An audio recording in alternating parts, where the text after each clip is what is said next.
The most gracious and heavenly Father, Lord, we are again blessed and grateful for this morning that you have given to us. We thank you, Lord, for all the things that you have done in our lives. We thank you, Lord, for the blessings that you have showered upon us. And we continue to be with us this morning. Continue to give us the knowledge this time, especially for our teacher, Jesus Christ. Continue to give us that interest and understanding in our class. This is all we ask in the name of our Lord Jesus Christ, our personal Savior. Amen. So my request everyone to please arrange your chairs properly. Okay, thank you. So before we're going to start our discussion, I have here an icebreaker or an activity. So to be fair, I will going to do the spin the wheel.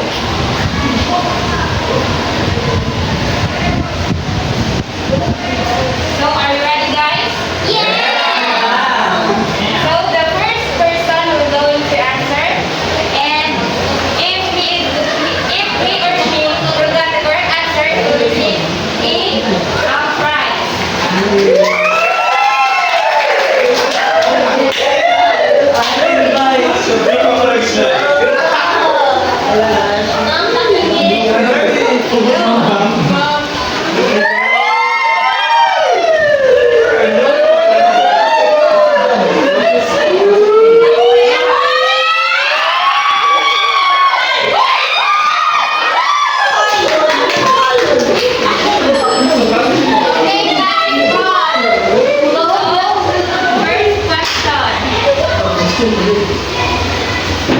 Okay, guys, go to the first question. So a handheld tool that dispenses melted and passive usually used to catch foreign elements. So what's the answer?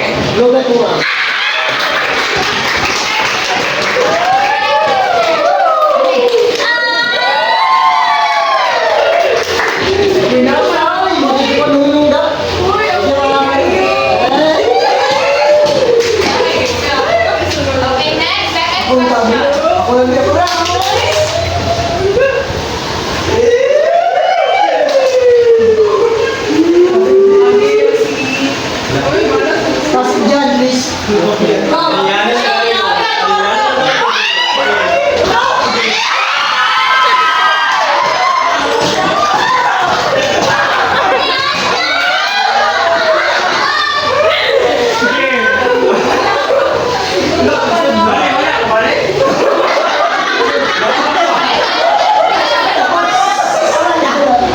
A smooth, glossy fabric good for decorative purposes.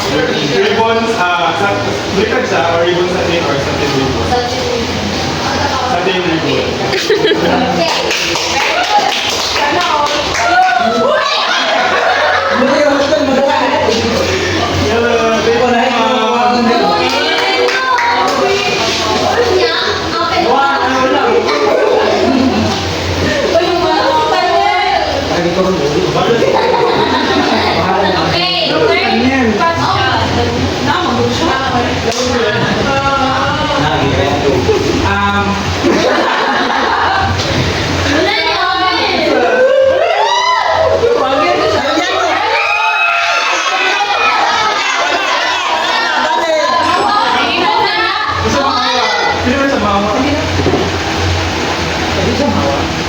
Very good.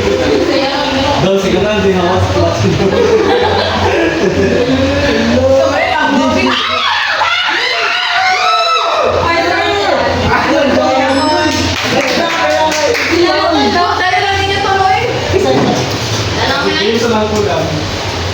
Next question.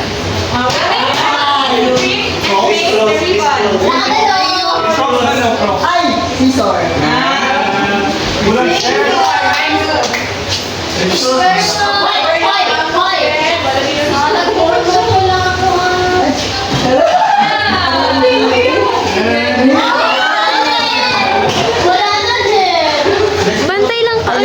Next.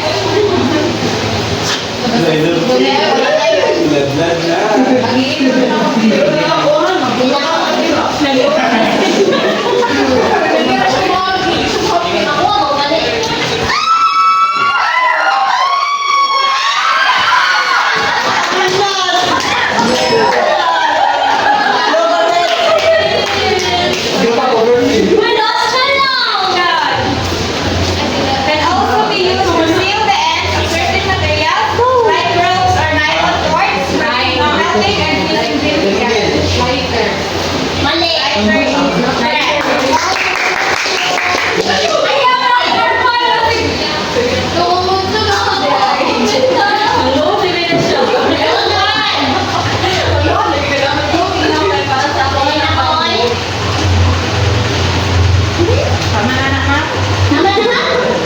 Nasapo ko rin, ma'am. Lopez, please, Lopez!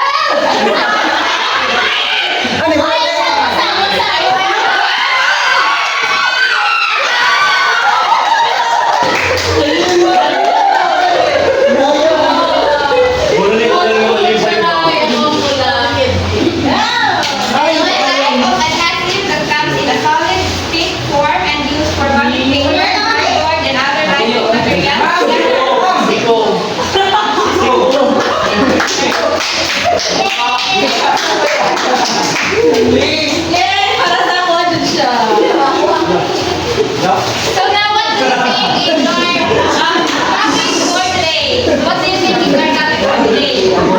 Right?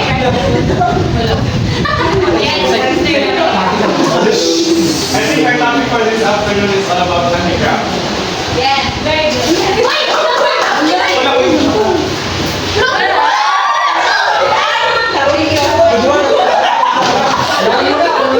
our topic for today is all about the big ribbon rose making. So for the objectives, can you read Mr. Nakia? Number one, identify the material and tools needed for starting the ribbon rose making. Second, demonstrate the step-by-step process of creating such ribbon process. Third is create your own such ribbon process using. Thank you very much. So when we say handicraft is a type of craft for people making things using only their hands or basic tools. So the items are usually decorative and have a particular use. Handicraft items are generally contrasted with mass production, so it stimulates a person's creativity through art. So dili lang kani nga sa ribbon rose making ang handicraft, nagkatag handicraft, kundi natin mga bags, using fabrics, and a lot of more. Next is flower making. So it's an example of handicraft like paper craft, also included coconut shell, fish scales, shells, dried seed or corn, and ribbons. So now let us know the basic tools and materials in flower making. So the first one, kindly Mr. Lopez. Starting the ribbon. It is a smooth, glossy fabric ribbon commonly used for decorative purposes. So as a thin ribbon, a smooth, glossy fabric ribbon commonly used for decorative purposes. So this is what ang satin ribbon looks like. So mo ni siya ang iyang lang. So daghan siya ang colors, dili lang kay kani. Next one is scissors. So cutting tools used to trim and shape the ribbon. So I have also here scissors. So dito ko kay ng scissors. Hindi mo na kinaw. Next is floral tape. An acid tape specifically designed for floral arrangement used to secure stems and wires. So wala mo yung floral tape, you can only use satin ribbon that is color green and the size is 2 cm. Next is hot glue gun, a handheld tool that dispenses melted adhesive, commonly used to bond floral elements. So I have also here glue gun. One. Next is stick glue, the type of adhesive that comes in a solid stick form and is used for bonding paper, cardboard, and other lightweight materials together. So this is stick glue. So mali siya ang tawag sa stick glue. Next is floral wire, thin flexible metals wire used for shaping and securing flower stems. So this is what floral wire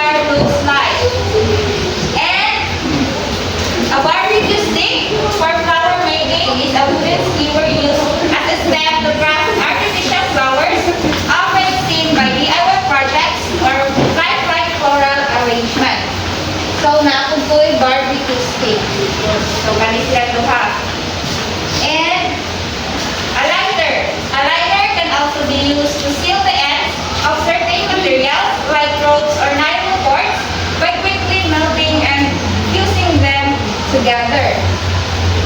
So, this one, the lighter. And now, we're going to watch a video presentation about the step-by-step process of creating acetate ribbon roses.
So, ano siya ang step-by-step process sa pagbuhat o satin ribbon rose making. So, ako sa una ang mag-demo and later on, ako nag-code. So, the first one is material is required. So, syempre, hindi ka kabuhat o wala tayong materials. Second is grab your ribbons, the width of 4 cm. So, mali siya ang size na 4 cm. So, third, using card, measure the length by ruling the satin ribbon. So, kani, yan mo siya, ituyo. Then, cut off both sides of the ribbon. So, ikat na to siya.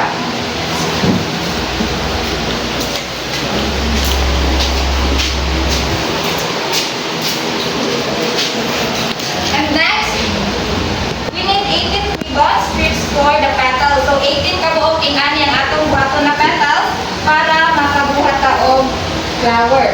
So, naanak ko na.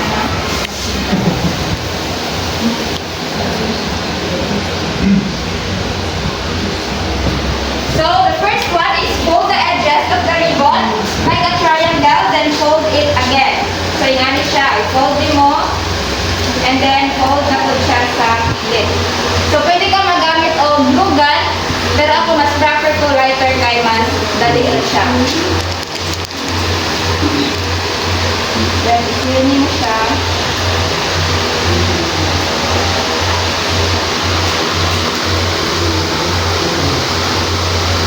So, muna ni siya ang iyahang lang. So, 18 kabuking ani ang ato ang buhaton. Next is do it on the other side. Continue to fold the rest of it. And now we're going to attach the petals one to another. So, nauna ni siya ang itsura kung ato ang i-attach ng 18 kabuok. And flip it, take a floral wire or small size of bamboo sticks and add glue on the bottom of the petals. Then roll the petals. Then roll the petals. There you go, a rose flower. So for the activity, now it's your turn to make a flower using those materials that you have and based on the procedures we want. So this is for the group 1 and for the group 2. So you have 10 minutes to do the task and present after. So understand? Yes, ma'am.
So that's all. Thank you and God bless everyone.